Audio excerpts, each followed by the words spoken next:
के जानिसारों पर जिन्होंने दीन की खातिर घर का घर कुर्बान कर दिया। गुरूर टूट गया, कोई मर्तबा ना मिला, सितम के बाद भी कुछ हासिले जफा ना मिला। सरे हुसैन मिला है यजीद को, लेकिन शिकस्त ये है कि फिर भी झुका हुआ ना मिला। अस्सलाम वालेकुम वरहमतुल्लाहि वबरकातुहू। उम्मीद है आप लोग सब खैरियत से होंगे। मैं भी अल्हम्दुलिल्लाह अल्लाह का लाख लाख शुक्र है, एहसान खैरियत से हूँ। आज इंशाअल्लाह जिस प्रिपरेशन देने आ रहे हैं दोस्तों, बड़ी इंपॉर्टेंट बड़ी बेहतरीन वीडियो हुई है। हम सब जानते हैं कि मुहर्रम का महीना चल रहा है। 10 मुहर्रम हज़रत इमाम हुसैन की शहादत हुई थी, तो उनके तमाम साथी थे उनकी भी शहादत हुई थी। आप सिर्फ ज़ैनुल आबिदीन बचे थे आप, और क्योंकि वो बीमार थे इस वजह से। और यजीद ने तमाम जो शहीद थे उनके सर काट के अलग कर दिए और जिस्म को वहीं छोड़ दिया करबला की ज़मीन पे। और उनकी औरतें जो भी थीं, उनकी घर की लेडीज़ें थीं, इमाम हुसैन की लेडीज़ें थीं, उन सबको बंदी बना लिया। और किस तरह से वो नाचते गाते हुए जा रहे थे, और इधर इमाम हुसैन के ख़ानदान जो भी लेडीज़ें बची थी वो रोती हुई जा रही थी, रुस्वा होकर जा रही थी। और उनके जो जिस्म मुबारक थे उसी करबला में थे जहाँ पे वो आप शहीद हुए थे। तो उनको किस तरह से कैसे दफन किया, किसने दफन किया और कहाँ कहाँ पे दफन किया, जो भी उनके साथी थे, और आप इमाम हुसैन को ख़ुद को दफन कहाँ किएगा। आइए जानते हैं इस वीडियो में कि पूरी हकीकत सच्चाई जानेंगे। वीडियो को एंड तक ज़रूर देखिएगा। अच्छी लगे वीडियो तो शेयर करिएगा। तो चलिए बिना देरी पहले वीडियो स्टार्ट करते हैं, फिर इंशाअल्लाह बात करते हैं। नवासा रसूल की शहादत के बाद औलाद रसूल को कैद किया गया। नबी की बेटियों को बेपर्दा करके कूफा और शाम की तरफ ले जाया गया। आगे आगे फौज यजीद नाचती हुई जा रही है और पीछे पीछे रसूलुल्लाह की बेटियां नवासियां कैद करके बेयारो मददगार होकर चल रही हैं। फौजी यजीद के हाथों में तमाम शहीदों के कटे हुए सर थे और वहां बगैर सर के जमीन करबला पर लाशें बिखरी हुई थीं। बगैर कफन और दफन के 3 दिन तक रसूलुल्लाह के खानदान की लाशें जमीन करबला में बिखरी रहीं। 13 मुहर्रम 61 हिजरी को आसपास के लोगों ने यह मालूम किया कि फौजी यजीद का पहरा कम हो गया है, तो चलो नहर फुरात से पानी भरकर लाते हैं। जब वो औरतें नहर फुरात से पानी भरने लगी तो देखा कि करबला की जमीन पर लाशें बिखरी पड़ी हुई हैं। कहीं किसी का बाजू तो कहीं किसी का जिस्म कटा हुआ पड़ा है। उन्होंने जब ये आलम देखा तो रोते रोते अपने मर्दों के पास गई और कहने लगी, ऐ रसूलुल्लाह का कलमा पढ़ने वालों, जमीन करबला पर रसूलुल्लाह का खानदान था, शायद यजीद की फौज ने उनको कत्ल कर दिया।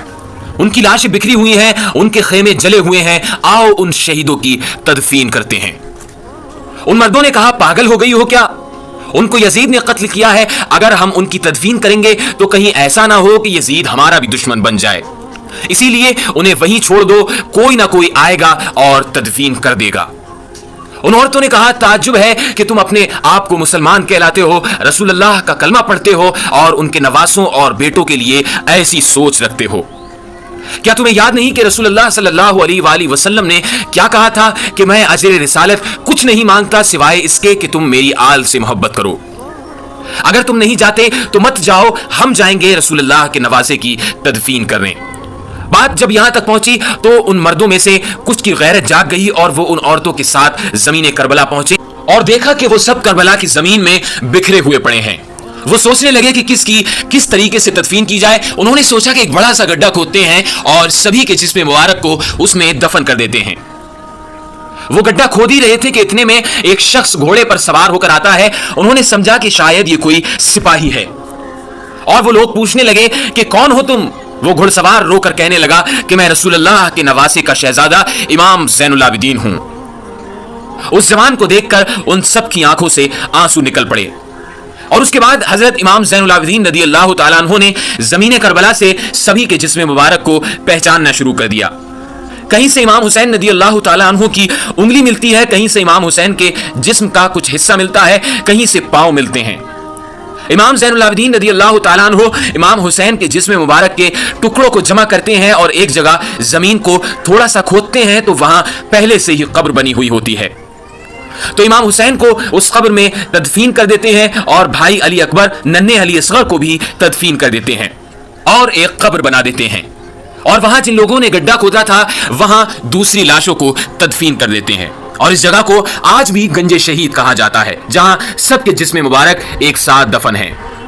जब सबके जिस्म मुबारक दफन हो चुके तो किसी ने कहा कि एक लाश रह गई है, ये देखो एक बूढ़े सहाबी हैं, उनको हमने दफन नहीं किया। इमाम ज़ैनुल आबिदीन रज़ी अल्लाह तआला अन्हु रोकर फरमाने लगे, ये हबीब इब्न मज़ाहिर हैं। اللہ یہ چاہتا ہے کہ ان کا جسم مبارک ایسی جگہ دفن ہو جہاں جب بھی کوئی امام حسین کے پاس آئے تو ان کو سلام کر کے آئے۔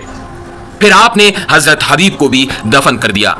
جب سب لوگ جانے لگے تو اتنے میں حضرت امام زین العابدین رضی اللہ تعالیٰ عنہ نے کہا، رکو، ابھی ایک جسم تدفین کرنے کے لیے رہ گیا ہے۔ لوگوں نے کہا، ابھی تو ہمیں کچھ بھی نظر نہیں آ رہا۔ حضرت امام زین العابدین رضی اللہ تعالیٰ عنہ نے فرمایا، آؤ نہر فرات کی طرف۔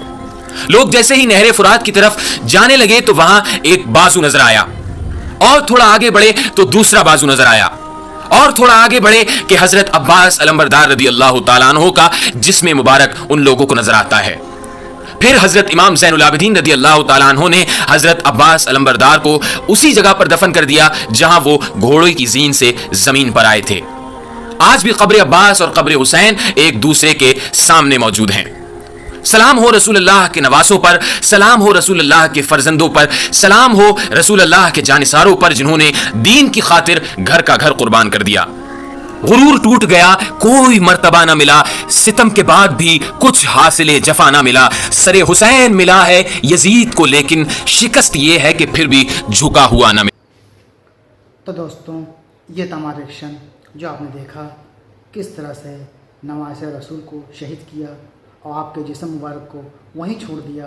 3 دن تک کے ان کے جسم مبارک وہیں رکھے رہے جہاں پہ وہ شہید ہوئے تھے، اور تمام ان کے ساتھی ان کے بھی جسم مبارک وہیں پر تھے۔ اور پھر کس طرح سے وہاں کے جو بھی آس پاس کے لوگ گاؤں والے تھے وہ آئے، انہوں نے دیکھا اور ان کو پھر باری باری سے دفنایا، اور صرف زین العابدین آپ زندہ بچے تھے کیونکہ وہ بیمار تھے۔ اور اس طرح سے یہ پورا معاملہ ہم نے دیکھا سمجھا اس ویڈیو کے ذریعے سے۔ تو دوستوں، ویڈیو کو زیادہ سے زیادہ شیئر کریے گا، اور سب سے اہم بات، امام حسین نے کربلا میں رہ کے کیا درس دیا یہ ہم سب کو سمجھنا چاہیے۔ سب سے اہم معاملہ ہے، ہم لوگ تمام وہ کام کرتے ہیں جو کرنے سے ثواب پتہ نہیں ملے گا بھی نہیں ملے گا یہ بھی نہیں پتہ، لیکن سب سے اہم معاملہ ہے انہوں نے سجدے میں سر کٹایا۔ اس کا مطلب یہ ہے کہ نماز سب سے اہم ہے جو ہمیں پڑھنی چاہیے۔ 5 وقت کی نماز ہر مسلمان کو، مرد ہو یا عورت کو، پڑھنی چاہیے۔ یہ انہوں نے درس دیا کہ نماز بہت ضروری ہے، سجدے میں سر کٹایا ہے، نماز بہت ضروری ہے، ہر مسلمان کو نماز پڑھنا چاہیے۔ تو آپ بھی نماز پڑھیے، دوسروں کو نماز پڑھنے کی دعوت دیجیے گا، ضرور سے ضرور عمل کریے گا۔ ملیں گے انشاءاللہ پھر نیکسٹ ویڈیو میں، تب تک کے لیے السلام علیکم ورحمۃ اللہ وبرکاتہ۔